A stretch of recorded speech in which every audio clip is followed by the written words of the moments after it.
Part 1, The Hermit and the Storm. Jake Morrison woke up to the sound of wind hitting his bedroom window. The old glass rattled in its frame like someone was shaking it. He rolled over and looked at the clock on his nightstand. 3 in the morning. Outside, snow was falling so hard he could barely see his barn through the white curtain. He had lived alone on his ranch in Montana for 12 years now. 12 long years since he left the Terran Defense Corps. 12 years since he decided he was done with people, done with orders, done with everything except his cattle and the endless sky above his land. The ranch house was old but strong. Jake had bought it with his military savings and pension money. It sat in the middle of 4,000 acres of grassland, far from any city or town. His nearest neighbor lived 40 miles away, and that was exactly how Jake liked it. No visitors, no phone calls, no problems. Jake got out of bed and walked to the kitchen. He made coffee and stood by the window, watching the storm. The wind was getting stronger. He could hear it howling around the house like a wild animal. This was going to be a bad one. He hoped his cattle were safe in the shelter he had built for them. He had been a soldier once. A good one, too. He fought in 3 different wars on 3 different planets. He saw things that still gave him bad dreams. He lost friends. He killed enemies. When the wars ended, Jake decided he was done with fighting. Done with death. Done with everything except peace and quiet. The ranch gave him that peace. Every morning, he would check on his cattle. Every afternoon, he would fix whatever needed fixing. Every evening, he would sit on his porch and watch the sunset. He talked to no one except the delivery driver who brought him supplies twice a month. That was enough human contact for Jake. But tonight was different. Tonight, something was wrong. At first, Jake thought it was just the storm making strange noises. But then he heard it again. A sound that did not belong in a Montana blizzard. It sounded like engines failing. Like metal breaking. Like something big falling from the sky. Jake put down his coffee cup and looked out the window again. Through the snow, he could see strange lights in his south pasture. They were not the right color for any human aircraft. They flickered red and blue and green, like Christmas lights, but brighter. Much brighter. Jake had spent enough time in the military to know what a crash looked like. Someone or something had just fallen out of the sky onto his land. On his quiet, peaceful land where nothing ever happened. He cursed under his breath and went to get dressed. He put on his warmest clothes, his heavy boots, and his thick winter coat. Then he grabbed his rifle. Not because he wanted to hurt anyone, but because 12 years alone had taught him to be careful. The walk to the south pasture took 20 minutes through the deep snow. The wind tried to knock him down with every step. The snow stung his face like tiny needles. But Jake had walked through worse weather in worse places. He kept going. As he got closer to the lights, Jake could see what had crashed. It was a spacecraft, but not like any he had seen before. Human ships were all straight lines and sharp angles. This one had smooth curves like it had been grown instead of built. The metal skin looked almost alive, pulsing with weak energy that made the snow around it glow. The ship was about the size of a small house. It had dug a long furrow in the earth when it crashed. Steam rose from the hot metal where the snow touched it. Jake could see that part of the hull was cracked open like a broken egg. As Jake watched, a section of the ship's side opened with a soft hissing sound. Warm air escaped into the cold night, forming a cloud of steam. Then, slowly, figures began to emerge from inside. Jake raised his rifle and called out, "Stop right there!" The figures froze. There were 11 of them, and they were definitely not human. They were tall and thin, with long arms and legs. Their skin was pale, almost white, and seemed to glow softly in the darkness. Their eyes were large and reflected Jake's flashlight beam like mirrors. They wore simple clothes that looked like they were made from some kind of fabric Jake had never seen before. The clothes were torn and dirty, and Jake could see that these beings were hurt and tired.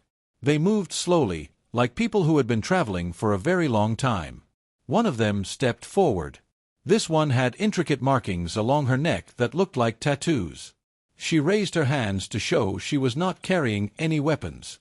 "Please," she said in English with a heavy accent. "We mean no harm. We seek sanctuary." Jake kept his rifle pointed at them but did not shoot. "What are you?" he asked. "We are Zephyrians," the being replied. "Our names are difficult for humans to say.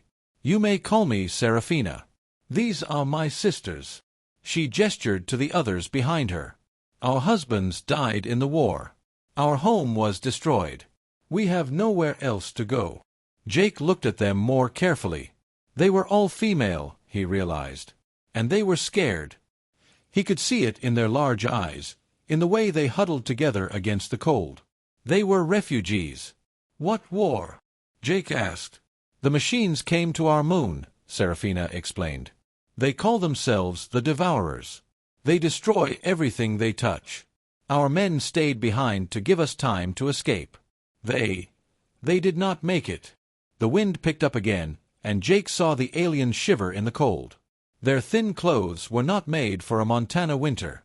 Snow was starting to collect on their shoulders and in their hair.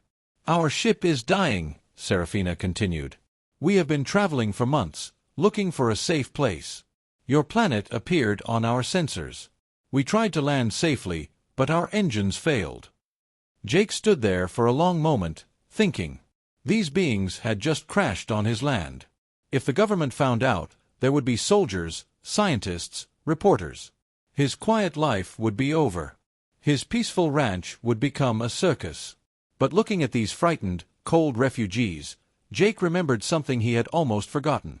He remembered what it felt like to be far from home, scared, and in need of help.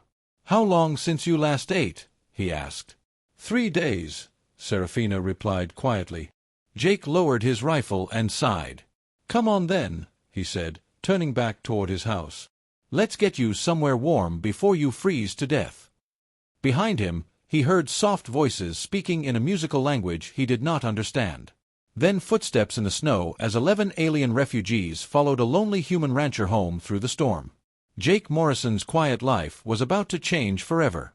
Jake led the 11 aliens into his ranch house, stomping snow off his boots at the door.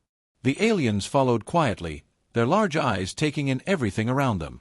Jake's house was simple but clean. He had a big living room with a stone fireplace, a kitchen, and 3 bedrooms. It was more space than one person needed, but Jake liked having room to spread out. "Sit by the fire," Jake told them, pointing to the couch and chairs around the fireplace. "I'll get it going." The aliens moved carefully, like they were afraid of breaking something. They sat close together on the couch, still shivering from the cold outside. Jake knelt by the fireplace and started building a fire with newspaper and dry wood. Soon, flames were crackling and warm light filled the room. "Better?" Jake asked. Seraphina nodded. "Much better. Thank you." Jake went to the kitchen and started making coffee. He also pulled out some bread, cheese, and leftover stew from the refrigerator. When he came back to the living room with the food, he found the aliens talking quietly among themselves in their musical language. "Here," Jake said, setting the food on the coffee table. "It's not much, but it's warm." The aliens looked at the food with hungry eyes. Seraphina picked up a piece of bread and sniffed it carefully. Then she took a small bite. Her eyes widened with surprise. "This is very good," she said.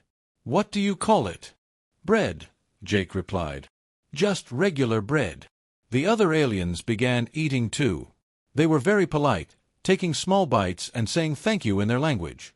Jake watched them eat and realized they had probably not had a good meal in a very long time.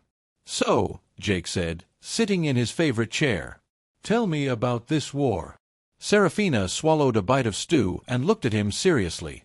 "Our people lived on a moon called Zephyr. We were not fighters. We were artists, teachers, farmers. We lived in peace for many generations." "What about these Devourers?" Jake asked. "Machines," another alien said. "This one had silver markings on her arms. They came from deep space. They eat planets, consume everything living, and move on." "Our husbands tried to organize a defense," Seraphina continued. "But we had no real weapons, no soldiers. The men stayed behind to give the women and children time to escape." Jake nodded. He understood sacrifice. He had seen good people die so others could live. "How many got away?" he asked. 12 ships," Serafina said sadly. But the machines followed us. They hunted us through space. Our ship was the only one that survived. The room fell quiet except for the crackling fire. Jake looked at these 11 beings who had lost everything.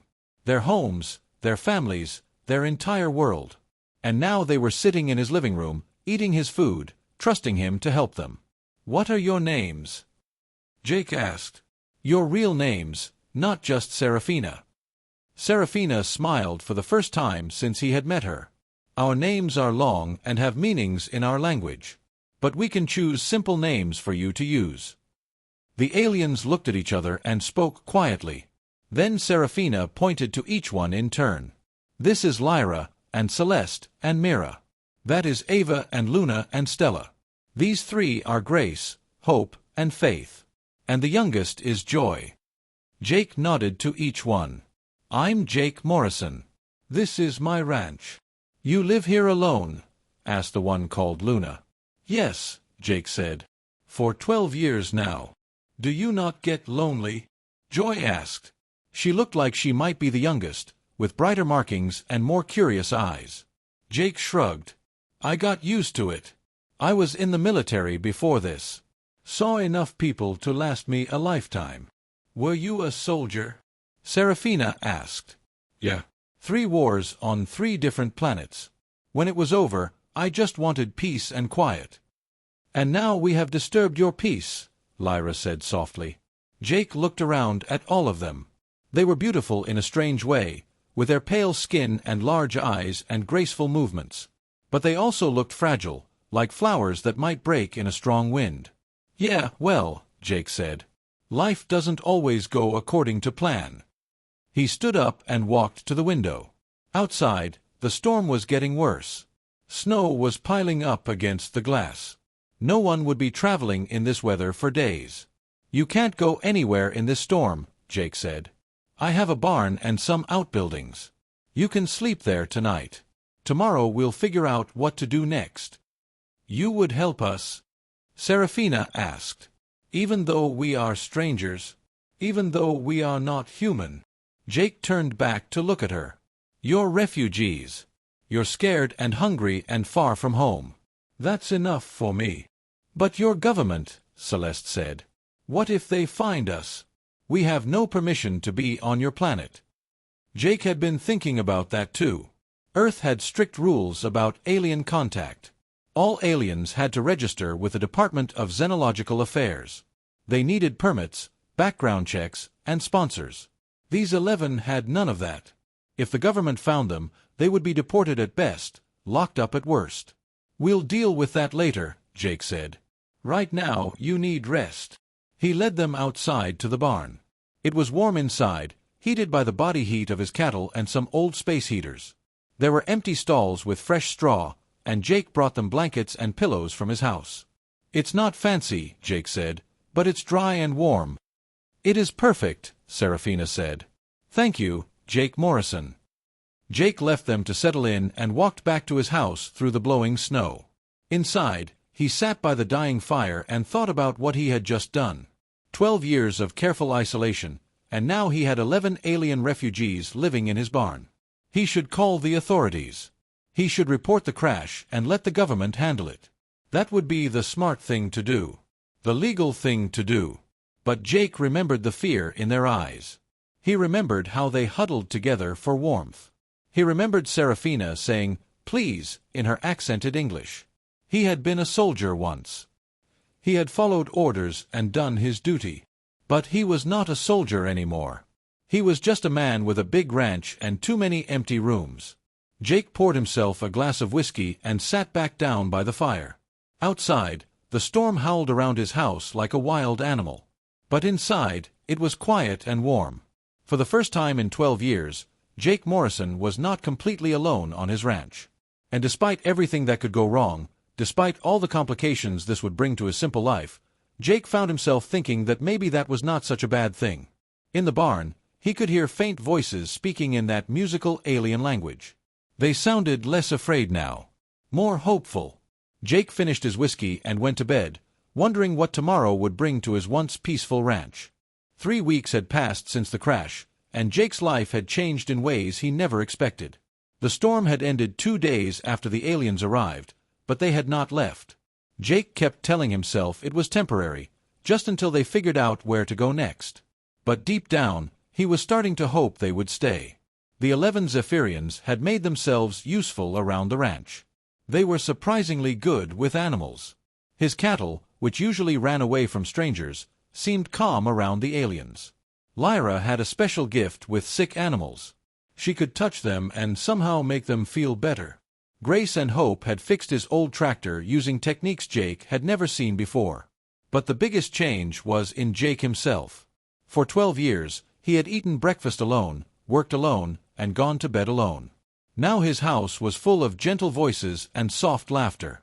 The aliens made beautiful music in the evenings, singing songs from their lost world.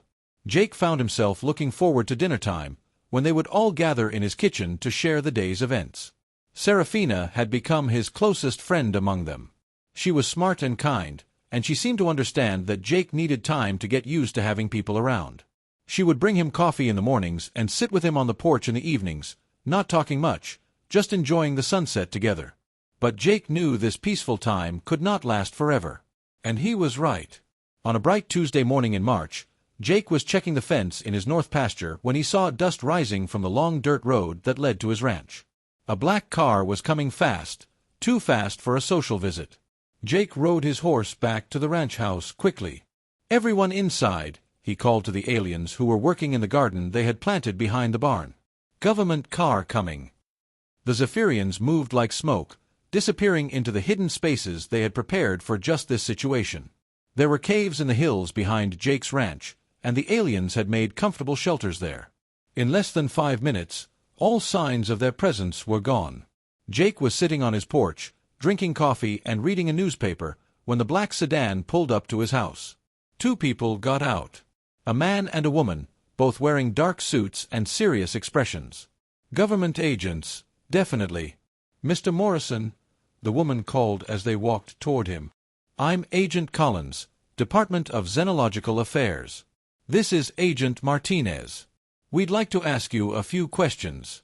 Jake stood up slowly and walked down from his porch. "What kind of questions?" "We're investigating reports of unusual activity in this area," Agent Martinez said. He was a thin man with cold eyes. "Specifically, reports of an unidentified aircraft crash 3 weeks ago." "Oh, that," Jake said, trying to sound casual. "Yeah, I saw some kind of meteor or something during that big storm we had. Made quite a light show." "A meteor?" Agent Collins raised an eyebrow. She was a tall woman with short gray hair. "Are you sure about that, Mr. Morrison?" Jake shrugged. "I'm not a scientist. Could have been space junk for all I know. Whatever it was, I looked for it the next morning but didn't find anything. Probably buried under all that snow we got." The agents exchanged a look. "Mr. Morrison," Agent Martinez said, "we have satellite data showing unusual energy signatures from this location. The readings are consistent with advanced propulsion systems." "Well, I don't know anything about that," Jake replied. "All I know is I saw some lights in the sky during a snowstorm, and then I didn't." Agent Collins pulled out a tablet computer and showed Jake some pictures. "Have you seen anything like this?" she asked. The pictures showed pieces of metal with strange markings. Jake recognized them as parts from the Zephyrian ship, but he kept his face blank. "Nope. Never seen anything like that." "Mr. Morrison," Agent Martinez said, stepping closer, "harboring unregistered aliens is a federal crime. If you're hiding something, it would be better to tell us now." Jake looked the agent straight in the eye. "Agent Martinez, I've been living alone on this ranch for 12 years. If I was hiding a bunch of aliens, don't you think my neighbors would have noticed? Don't you think someone would have seen them?" "Your nearest neighbor is 40 miles away," Agent Collins pointed out. "Exactly," Jake said. "So who would I be hiding them from?" The agent spent the next 2 hours searching Jake's property. They looked in his house, his barn, his outbuildings, even his root cellar. They used electronic devices that beeped and flashed, scanning for signs of alien technology. But they found nothing. The Zephyrians had hidden their belongings well. Their few possessions were buried in waterproof containers far from the ranch buildings. The aliens themselves were deep in the cave system, in chambers Jake had helped them prepare with food and water. "This is a lot of land to search," Agent Collins said as they finished checking the barn. "We could bring in a full team with helicopters and search dogs." Jake felt his heart skip, but he kept his voice steady. "You're welcome to do that, Agent Collins. But you'll need a warrant. And you'll need to explain to a federal judge why you think a retired soldier who lives alone with his cattle is running some kind of alien smuggling operation." Agent Martinez frowned.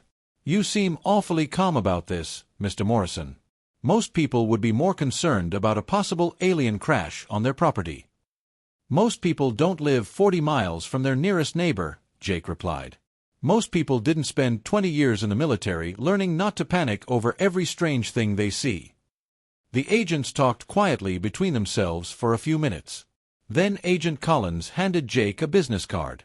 "If you see anything unusual, anything at all, you call us immediately," she said. "Failure to report alien contact is a serious offense." "I understand," Jake said, pocketing the card.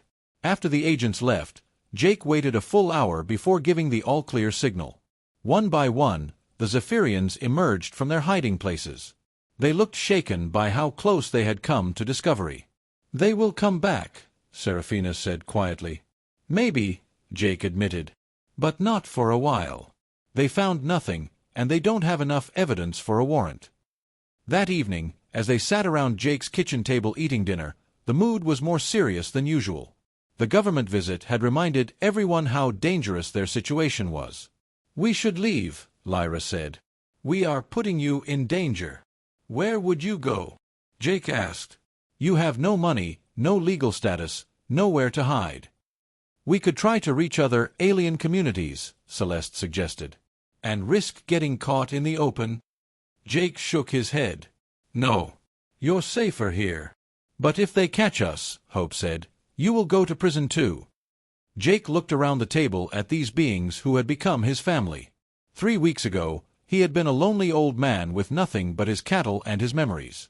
Now he had people who cared about him, who brought joy and purpose to his empty days. "Let me worry about that," he said. "This is my ranch, and you're my guests. Nobody is going to hurt you while I'm around." Serafina reached across the table and touched his hand. Her skin was warm and soft. "Why are you doing this for us, Jake Morrison?" "You owe us nothing." Jake looked at her kind face, at the trust in her large eyes. "Because it's the right thing to do," he said simply. "Because you're good people who deserve a chance at a new life. And because—" He paused, struggling with words he had not spoken in years. "Because I care about you. All of you." Joy, the youngest, smiled brightly. "We care about you too, Jake." And in that moment, sitting around his kitchen table with 11 alien refugees who had become his family, Jake Morrison realized that his lonely days were over. Whatever dangers lay ahead, whatever challenges they would face them together. The next morning, Jake started making plans to build better hiding places and establish legal identities for his unusual family. His peaceful retirement was definitely over, but he had found something much more valuable than peace. He had found people worth protecting. Part 4, A New Kind of Family. 6 months had passed since the government agents visited Jake's ranch. Summer had come to Montana, bringing warm days and clear skies. The Zephyrians had settled into life on the ranch like they had always belonged there.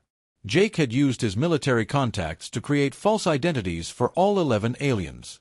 On paper, they were now foreign exchange students from a small European country, studying sustainable farming techniques.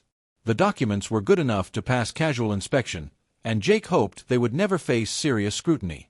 The ranch had been transformed. The aliens had built workshops in Jake's unused buildings, creating beautiful art and useful tools with techniques that blended their advanced knowledge with human materials. They had expanded the vegetable gardens and improved the cattle operation with methods that made the animals healthier and happier.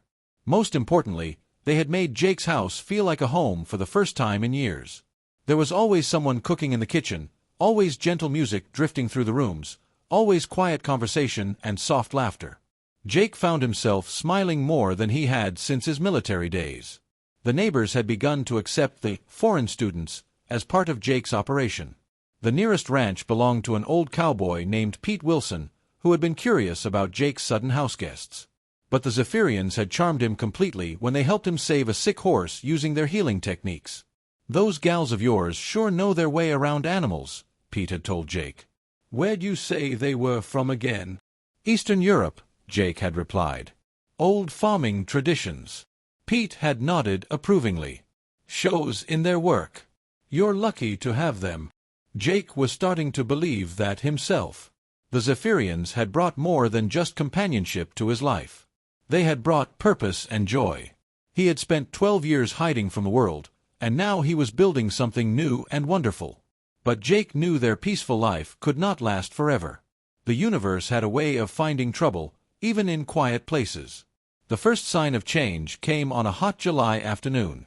Jake was mending fence when he saw another dust cloud on his access road. But this time, it was not a government car. It was an old pickup truck, moving slowly and carefully. The truck stopped near his house, and a figure got out. Jake could tell immediately that this was not human. The being was tall and thin like the Zephyrians, but different. His skin was darker, almost blue, and he had markings that looked like scars covering his arms. Seraphina came running from the garden, calling out in her musical language. The strange being replied, and Jake heard joy and surprise in both their voices. They embraced like old friends meeting after a long separation. "Jake," Seraphina called, leading the newcomer toward him. "This is Corvin. He is from our moon, from our people." Jake shook hands with the alien, noting the firm grip and the intelligence in his large eyes. "I thought you said all the men stayed behind," he said to Seraphina. "I was not on the moon when the machines came," Corvin explained in accented English. "I was traveling to distant worlds, trading art and knowledge. When I returned, everything was gone. I have been searching for survivors ever since." Corvin had heard rumors of Zephyrian refugees on Earth.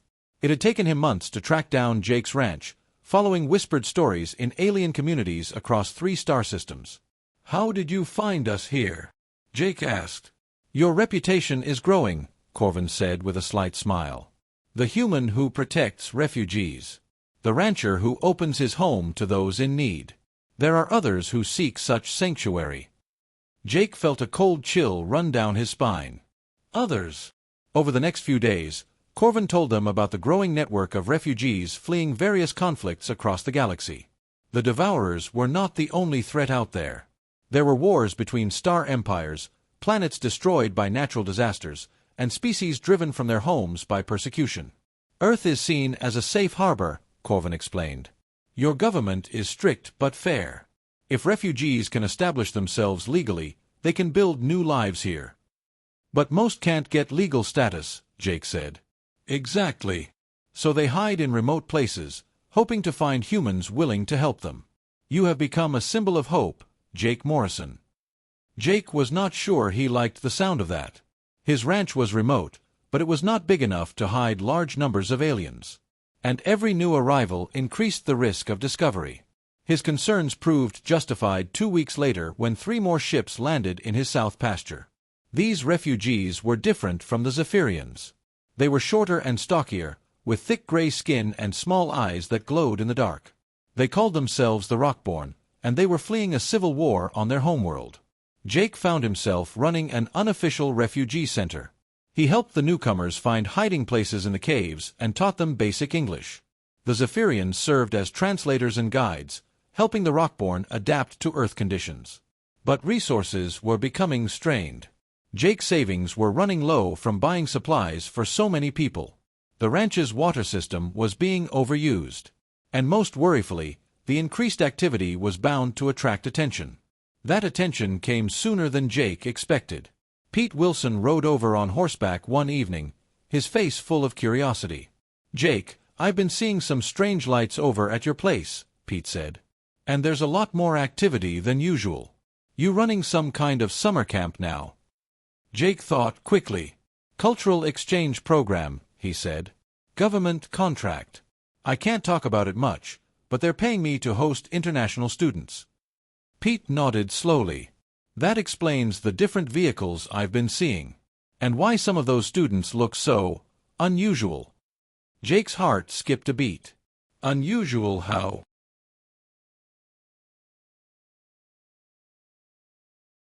Well, some of them are awful tall, Pete said. And that group I saw yesterday had some interesting skin conditions. But hey, takes all kinds, right? Long as they're not causing trouble. After Pete left, Jake called a meeting with all the refugees. They gathered in his barn, 37 beings from 4 different worlds, all looking to him for guidance. We have a problem, Jake said. We're getting too big to stay hidden. People are starting to notice. We could spread out, suggested one of the Rockborn. Find other hiding places. And go where? Jake asked. You have no legal status, no money, no contacts. Out there, you're on your own.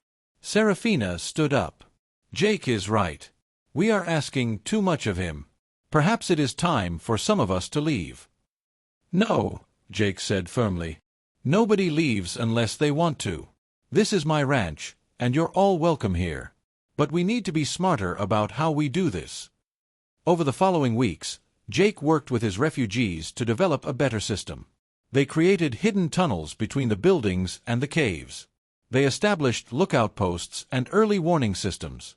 They practiced emergency drills until everyone could disappear within minutes. The Zephyrians used their artistic skills to create legitimate businesses, selling their crafts through human intermediaries in nearby towns.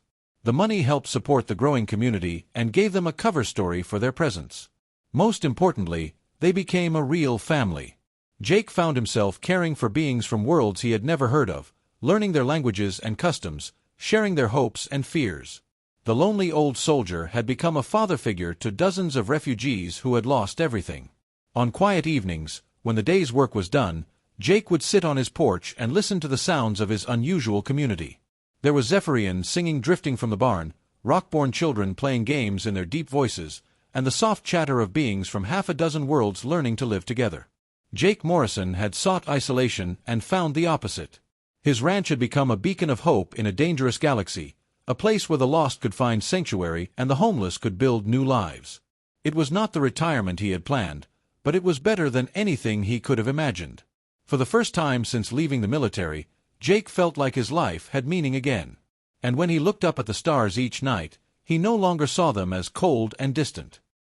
He saw them as the paths that had brought his family home to him. Part 5. The Test of Loyalty. Winter came early that year, bringing with it the biggest challenge Jake's unusual family had ever faced. It started with a message from Corvin, who had been traveling between refugee communities, gathering information about threats and opportunities.